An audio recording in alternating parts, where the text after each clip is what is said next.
Hello बच्चों, कैसे हो आप सब। I hope you are doing great. तो देखो बेटा, किसी बच्चे ने मेरे से क्वेश्चन पूछा था कि ma'am is it worth doing MBBS इन 2025। तो बेटा बात ऐसी है कि 2025 में एमबीबीएस तब वर्थ है अगर आपको 2 ड्रॉप्स या 3 ड्रॉप्स तक मैक्सिमम मिल जाती है। अगर इससे ज़्यादा आपको ड्रॉप्स लेने पड़ रहे हैं या फिर आप पेड सीट ले रहे हो वर्थ प्राइवेट एमबीबीएस, किसी बच्चे ने मुझे कमेंट किया था कि 1 CR की 1 करोड़ की एमबीबीएस सीट क्या 2025 में वर्थ है। It is not at all worth it. ठीक है। अगर तो आप देखो वैसी फैमिली से हो कि पीछे से बैकअप बहुत स्ट्रांग है, तब तो आप इसमें 1 CR इन्वेस्ट करो। अदरवाइज 1 CR इन्वेस्ट करने का कोई मतलब ही नहीं बनता है। ठीक है, बिकॉज उसका एथिकली भी आप कोशिश करोगे कि वो 1 CR आपको वापस मिल जाए, तो गवर्नमेंट सर्विस के थ्रू तो कभी भी नहीं मिलने वाले। रही प्राइवेट की बात, तो प्राइवेट में देखो, अगर तो 1 CR की सीट तो वही लेगा ना कि जिसका पीछे से बैकअप भी बहुत स्ट्रांग है। तो अगर वैसी वाली बात है तो उसके लिए तो मैं कोई भी सजेशन नहीं दे सकती, बिकॉज हाई क्लास लोग जो पीछे से अफोर्ड कर सकते हैं, you can go for it. Because किसी के लिए अगर बिजनेस है तो अलग बात है, बट जो मिडिल क्लास फैमिली के बच्चे हैं उनके लिए मैं बात करूं, मैं क्यों कह रही हूँ कि it is not at all worth it. क्योंकि मिडिल क्लास फैमिली के बच्चे, अभी एक रिसेंटली एक स्कैम हुआ है 47 lakhs। कोई बिजनेसमैन थे, बट वो ऐसे थे कि जैसे होता है ना हमारा lower middle class, high middle class, ऐसे। तो उस क्लास के वो थे, उन्होंने अपनी सारी सेविंग लगा दी 47 lakhs की, और वो ड्यूप हो गए, धोखाधड़ी हो गई उनकी, उनके साथ एमबीबीएस की सीट के पीछे। और वर्थ भी इसलिए नहीं है बिकॉज अगर हम जो अभी प्रेजेंट सिनेरियो चल रहा है, तो आप बिना एमडी करे आप सिंपल एमबीबीएस पे सरवाइव ही नहीं कर पाओगे। और एमबीबीएस की सीट अभी 5.5 साल में हो रही है, 3 साल आप एमडी के लिए लगाओगे। और जिस हिसाब से जब तक आप लोगों ने पास आउट करके निकलना है 31 32 में, उस टाइम तक तो एमडी वालों की भी सैचुरेशन आ जाएगी। ठीक है। तो क्योंकि प्रेजेंट सिनेरियो ये है, पिछली वीडियो में भी मैंने बताया था कि 40-45 thousand पर मंथ के स्टाइपेंड पे डॉक्टर्स काम कर रहे हैं जब वो पीजी करने जाते हैं। हिमाचल की प्रेजेंट स्टेट की मैं बात कर रही हूँ अभी फिलहाल। आने वाले टाइम में देखो, सिनेरियो, सैलरीज बढ़ सकती हैं, स्टाइपेंड बढ़ सकते हैं, नो डाउट अबाउट इट, लेकिन जो एमडी कर रहे हैं ऑलरेडी, जो जितना डॉक्टर बन के निकल रहा है उनमें से हर साल जितने आप एमडी करके निकल रहे हैं, हर साल देखिए एमडी करके अराउंड अराउंड 3000-4000 डॉक्टर्स निकल ही रहे हैं। तो वो भी एक फौज जैसी खड़ी हो रही है। इसके अलावा जो बाहर से रशिया वगैरह वहां से अलग से करके आ रहे हैं लोग, तो ये ऑब्वियसली सबको उतना एम्प्लॉयमेंट नहीं मिल पाएगी, है ना। आप एज स्पेशलिस्ट भी आप होके चार्ज भी करना शुरू कर दोगे, तो पीपल रिटेलिएट करना शुरू हो गए हैं। आजकल की जनता क्योंकि ऐसी बन गई है, उनको 500 रुपये अगर वो पिज्ज़ा पे खर्च कर दे, किसी को कोई फर्क नहीं पड़ रहा है। बट अगर वही 500 रुपीज़ अगर आप किसी डॉक्टर के पास कंसल्टेशन फीस देने जाते हो, अगर आप Tier 2 सिटी में, तो लोग मना कर देते हैं देने से। अभी किसी ने फेसबुक पे डाला था पोस्ट एक, कि एक ईएनटी सर्जन ने उसके बच्चे का ईयर वैक्स निकाला, 1300 रुपये चार्ज किए। तो ही वॉज लाइक 30 सेकेंड के प्रोसीजर के लिए 1300 रुपीज़ चार्ज कर लिए। ये मैं 2025 की बात कर रही हूँ। बल्कि वो बंदा जिसने पोस्ट करा है वो खुद भी शायद कोई इन्फ्लुएंसर ही है, I don't know him.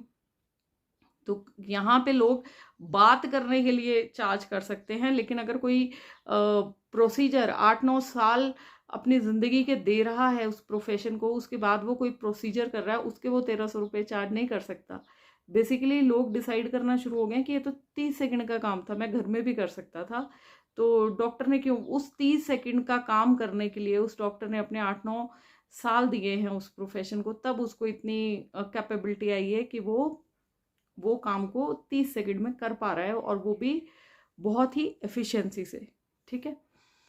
Having said that, again coming back to the point कि वर्थ क्यों नहीं है। वर्थ इसलिए नहीं है बेटा बिकॉज जो आने वाला युग है, और जितनी मेहनत आप यहाँ नीट के लिए कर रहे हो, और उतना देखो वो वाला टाइम गया जब, तब ना डॉक्टर्स का जो मुकाम था उनको गॉड के साथ कंपेयर किया जाता था। बट अब वो टाइम नहीं रहा। टाइम्स चेंज, है ना। और वो टाइम्स चेंज हो चुके हैं। हर 5-10 ईयर्स में ना एक चेंज आता है हमारी सोसाइटी में, तो वो डॉक्टर्स के साथ आप खुद देख लो क्या क्या हो रहा है। और कई जगह तो इतना ज़्यादा प्रेशर है थीसिस को लेके, जब आप पीजी करने जाते हैं वो बच्चे उतना प्रेशर ले ही नहीं पा रहे हैं। ठीक है, तो इट्स वेरी इंपॉर्टेंट कि आप लोग पहले से ही अपना एक सेल्फ एनालिसिस करिए, कि एक आत्म मंथन करिए कि यार मैं लाइफ में करना क्या चाहता हूँ। कई लोग सिर्फ इस प्रोफेशन में इसलिए आते हैं कि उनके पेरेंट्स चाहते हैं। कई बच्चे इसलिए आते हैं कि मूवीज में देखा होता है कि यार डॉक्टर बन के मैं किसी की जान बचाऊंगा, ये करूंगा वो करूंगा, है ना। बट जब आप लाइफ में आते हो ना, अभी बॉन्ड सर्विस का एक अलग ही रूल आ गया है कि आप, और ये रूल्स हर बार चेंज होते जा रहे हैं। ठीक है, अगर तो किसी का ड्रीम है, किसी को पता है कि डॉक्टर बन के उसने बाहर जाना है, या फिर उसका पैशन है कि यार मैंने डॉक्टर बन के, चाहे मेरे को पैसा मिले ना मिले, मुझे गांव में जाके किसी की सेवा करनी है, तब तो उस माइंडसेट से अगर कोई आना चाहता है तो ज़रूर आइए प्रोफेशन में। ऐसे डॉक्टर्स की बहुत ज़रूरत है। बट अगर कोई ये सोच के आना चाहता है कि यार मैं इतना साल पढ़ाई करके मैं एक बहुत ही अच्छा एक पैसा कमा लूँगा जल्दी, या फिर मतलब एक अपना फाइनेंशियली बहुत ही स्ट्रांग हो जाऊंगा, क्योंकि आप सर्विस ही नहीं मिलेगी बेटा इतनी मेहनत करने के बाद। अगर गवर्नमेंट जॉब ही नहीं मिलेगी, स्पेशली में लोअर क्लास, जो हमारी मिडिल क्लास फैमिलीज हैं, मिडिल क्लास फैमिलीज हैं, उनके लिए मैं वीडियोस बनाती हूँ, ताकि एक सबको पता चल सके कि जो प्रेजेंट ट्रेंड है वो क्या है। कई जगह देखिए मार धाड़ की घटनाएं डॉक्टर्स के साथ बहुत कॉमन हो गई हैं, और वो इसलिए भी हो गई हैं क्योंकि जो आम जनता है उसमें वो पेशेंस ही नहीं रहा है। ठीक है, वो एज पेशेंट तो जाते हैं डॉक्टर के पास, बट वो पेशेंस नहीं रहा है किसी में भी। दे आर लाइक कि हाँ यार ठीक है, अबे ये डॉक्टर जो सरकारी सीट पे बैठा है ये तो मेरा नौकर है। ये मैं एक जनरल आपको मानसिकता बता रही हूँ। People they ask you variety of questions, है ना, और आपको बड़ा पेशेंटली होके उन सबको आंसर करना होता है। बट जो हमारी यंगर जनरेशन है उनका भी थोड़ा सा ईगो दिक्कत है। जो भी नए डॉक्टर्स बन के आ रहे हैं ना, तो उन बच्चों को भी थोड़ा सा पता, बहुत सारी प्रॉब्लम्स हैं प्रोफेशन में हमारे, मैं मानती हूँ। बट देखो 2 या 3 साल से ज़्यादा ड्रॉप इस प्रोफेशन के लिए नहीं देने हैं। 1 CR की सीट अगर कोई सोचता है कि 70-80 लाख हम जैसे मर्जी करके, कई बार पेरेंट्स सोच लेते हैं कि यार कोई बात नहीं, हम दोनों जॉब में हैं और हम इन्वेस्ट कर देते हैं कि बेटी की शादी किसी अच्छे घर में हो जाएगी, या फिर बेटी डॉक्टर बन जाएगी। तो देखो ये सोच है हमारे इंडिया में, ये सोच है कि वो अच्छे घर में चली जाएगी, इसको डॉक्टर ही आगे मिल जाएगा। तो देखो बेटा डॉक्टर भी इंसान ही है। ठीक है, अब आप मिडिल क्लास फैमिली के बंदे जो एज पेरेंट्स सोच रहे हैं, पेरेंट्स तो बेस्ट ही सोचते हैं अपने बच्चों के लिए, उन्होंने दुनिया देखी हुई है ना। That's why they are taking decisions for you. ठीक है, तो अगर उस माइंडसेट के साथ जाना है तो ये भी है, ये एक सच्चाई है कि हाँ यार ठीक है, अगर लड़कियों के ऊपर इन्वेस्टमेंट कई पेरेंट्स ये सोच के करे कि 60-70 लाख हम इन्वेस्ट कर रहे हैं तो आगे इसका फ्यूचर उस हिसाब से हो जाएगा। तो ये सोच एक तरह से गलत भी नहीं है अगर वो अफोर्ड कर पा रहे हैं उस चीज़ को, right. But thing is that कि 2 या 3 साल से ज़्यादा नहीं देना है। एंड आपने खुद भी प्रिपेयर्ड होके जाना है कि यार अगर हम गवर्नमेंट जॉब के उससे जा रहे हैं कि हमें एकदम से जॉब मिलेगी, वो देखो 31-32 में मुश्किल आने वाली है। ये मुश्किल क्योंकि अभी दिखना शुरू हो गई है। ठीक है, तो ये आपको चीज़ें पता होनी चाहिए बिफोर हैंड। बाकी अगर स्ट्रगल के लिए तैयार हो और पैशन ही है तो ज़रूर आइए इस फील्ड में, ऐसी कोई बात नहीं है। बिकॉज जब आप किसी को ट्रीट करते हो तो फिर ऑब्वियसली वो जो सेटिस्फेक्शन होती है वो आपको इसी फील्ड से मिलेगी। ठीक है, तो यही मेरा एंड में से भी रहेगा। 2025 हो चाहे 2030 हो चाहे 2035 हो, तो जिसका पैशन है डॉक्टर बनना तो उसके लिए ये फील्ड ज़रूर फ्रूटफुल रहेगी। हाँ, बट अगर आप सोचो कि हाँ यार रियल कंडीशंस को आप सोचो कि हाँ यार सोसाइटी एकदम से चेंज हो जाएगी, तो वो नहीं होने वाली है। आपको थोड़ा सा स्ट्रगल, मतलब अपने माइंड में ये जो हमारे बिठाया जाता है कि बस एक बार पढ़ाई कर लो लाइफ सेट है, वैसा नहीं है। आपको थोड़ा सा पीछे से देखिए, अपना प्री सेट माइंड से आना पड़ेगा कि अगर मैं इस फील्ड में जा रहा हूँ तो मुझे, एक तो पहली बात है बहुत मेहनत करनी पड़ेगी। सेकेंड थिंग इज सीनियर्स कई बार टॉक्सिक भी मिलते हैं, तो आपको पता होना चाहिए किस लेवल तक आपको टॉक्सिसिटी झेलनी है, कहाँ पे आपको आवाज़ उठानी है, कैसे उठानी है ना। तो जो जनरल स्किल्स हैं हमारी, किसी से बात करने की, या फिर मैनिपुलेटिव मैं बोलूँगी, आपको बहुत लोग मिलेंगे इस फील्ड में, और एग्रेशन दूसरे बंदों का कैसे हैंडल करना है, ये चीज़ें हमें नहीं सिखाई जाती हमारी ट्रेनिंग में।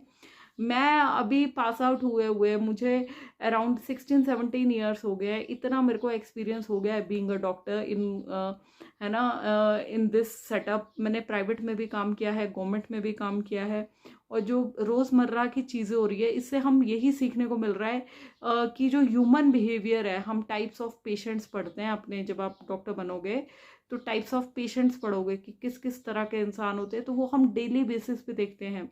तो कुछ कुछ पेशेंट्स आपकी हर बात सुनने वाले होते हैं, कुछ पेशेंट्स होते हैं हर चीज़ के पीछे आर्गू करेंगे, कुछ पेशेंट्स होते हैं छोटी छोटी चीज़ को भी they will go into details, and कुछ ऐसे होते हैं कि उनका जितना मर्जी अच्छा काम कर लो वो आपको कभी भी आपसे सेटिस्फाई नहीं होंगे और आपको गाली निकाल के ही जाएंगे। दो ऐसे पेशेंट्स 2 to 3% मैं बोलूँगी कि जिनका जितना अच्छा मर्जी काम कर लो, they will always criticise you. तो be prepared for that. Human behaviour है, आपको टैकल करना आना चाहिए। हमें कभी नहीं सिखाया जाता कि हाँ यार ऐसा पेशेंट आ जाए तो आपको क्या करना है, क्योंकि पेशेंट्स एग्रेसिव हो जाते हैं हमारी फील्ड में और हम ट्रॉमा में चले जाते हैं कि यार ये हो गया वो हो गया, बिकॉज हम भी आर्गू करने लग जाते हैं। मैं भी ये चीज़ें अभी सीख रही हूँ, इसलिए मैं सीख रही हूँ, मैं फेस कर रही हूँ, तो जो भी फेस करती हूँ तो मैं कोशिश करती हूँ कि लाइफ एक्सपीरियंसेस आपको बता पाऊँ। तो फील्ड बहुत अच्छी है, बट अपने माइंडसेट से आओ कि यार यहाँ पे स्ट्रगल्स अपने हैं, हिम्मत नहीं हारनी है। अगर इस फील्ड में आ गए हो तो अपना स्ट्रगल जारी रखो। एंड कई चीज़ें देखो, जो भी बच्चे इसमें आते हैं ना, they are very intellectual type, जो कि बहुत ही इंटेलिजेंट बच्चे हैं वही आगे पहुंचते हैं इसमें। बट जो जब फील्ड में आते हैं ना, फील्ड में things they are very different, ground reality बहुत डिफरेंट है। तो वही चीज़ है, और ऊपर से जो बॉन्ड वाली चीज़ें हैं, गांव में जाके सर्विस करनी है, तो वहाँ पे भी ऐसा नहीं है। अब पहले वाला सिस्टम गया कि गांव के लोग, अभी इस टाइम पे हर कोई कॉन्शियस है, हर किसी को अपने राइट्स का पता है, एंड हर कोई आपसे चीज़ें एक्सपेक्ट करता है, तो you have to behave like that. ठीक है, आजकल रोज़ ही कोई ना कोई वीडियो वायरल हो जाती है जहाँ पे बोला जाता है कि अबे डॉक्टर ये क्या है, तू तो सरकारी नौकर है, या फिर कोई आपको आके हरास कर देगा, कोई भी कुछ भी कह के चला जाता है। तो this is reality, you will have to live with this. आप ये सोचो कि एकदम से डॉक्टर बन जाओगे और सारे मुंह पे तो डॉक्टर साहब बोल देंगे, बट जब आप फील्ड में आते हो ना, तो ह्यूमंस को जब टैकल करना होता है तो वो थोड़ा सा मुश्किल हो जाता है। एंड बाकी खैर, पैशन है तो ज़रूर आइए इस फील्ड में। हाँ, बस थोड़ा सा स्ट्रगल है इस फील्ड में, आगे भी पीजी के लिए आपको स्ट्रगल करना पड़ेगा। उसके बाद जब आप प्रैक्टिस में आओगे तब थोड़ा सा भी, तब फिर से स्ट्रगल आएगा। ठीक है, अगर उसके लिए तैयार हो तो बेशक आइए, बट अगर सिर्फ पैसा कमाने के लिए आना चाहते हो तो मत आओ, because you will get frustrated. And बाकी सैचुरेशन की बात करूँ, सैचुरेशन हर फील्ड में है, बट ये आपके ऊपर डिपेंड करता है, आपके हार्ड वर्क के ऊपर डिपेंड करता है कि आप कैसे उस सैचुरेशन को डील करेंगे। ठीक है, तो अब ज़माना चेंज हो गया है, जैसे मैं बार बार कह रही हूँ, जिस भी फील्ड में जाओ, तो अगर मिडिल क्लास के बच्चे, हमारा एक ही सपना होता है गवर्नमेंट सर्विस में जाना, बिकॉज एक सिक्योरिटी हो जाती है, राइट। अदरवाइज ऑप्शंस तो बहुत सारी हैं, बट हम मिडिल क्लास के बच्चे डरते रहते हैं, है ना। मैं खुद भी अब्रॉड जाने की बात करूँ, मुझे पता है कि यार मैं वहाँ पे बहुत अच्छा करती अगर होती, बट मैं क्यों नहीं गई, क्योंकि एक डर है पीछे से। उतना इन्वेस्टमेंट हम कर पाएंगे कि नहीं कर पाएंगे, we can't play gamble with 15 to 20 lakhs rupees, कि हम एक गैम्बल नहीं खेल सकते कि यार अगर टेस्ट क्लियर नहीं हुआ तो हम और दे लेंगे। दो बच्चों का क्लैरिटी होती है माइंड की कि यार अगर वहाँ जाना है तो वो उस हिसाब से अपना, देखो उनको पता होता है, उनका फैमिली, अगर आप में से कोई ऐसा करना चाहता है तो अपने फर्स्ट या सेकेंड ईयर ऑनवर्ड्स आप अपनी मेहनत चालू करो। स्टार्टिंग से आप अपने आप को विजिलेंट रखो, एजाइल रखो, एंड जो भी लाइफ में कर रहे हो तो don't reveal your dreams to anyone. मैंने ये गलतियाँ करी हुई है, और जब हम रिवील करते हैं, people they don't support you. तो बस यही चीज़ें हैं कि थोड़ा सा अपने आप को सेल्फ डिसिप्लिन में रखना है, थोड़ा प्रीसेट माइंड से आना है कि अगर इस फील्ड में आना है तो मेहनत करनी है, और कहाँ से आपको तैयारी करना शुरू करना है। गवर्नमेंट जॉब में जाना है तो आपका सेकेंड ईयर ऑनवर्ड्स तैयारी होनी चाहिए बस। और उसके बाद तो मतलब एक बार आप पैशन किसी भी चीज़ में दिखाओगे तो स्काई इज़ द लिमिट। ठीक है, बाकी my all best wishes to all my dear students, and भगवान सबका भला करे। हर हर महादेव, जय श्री राम। गुड लक बच्चों।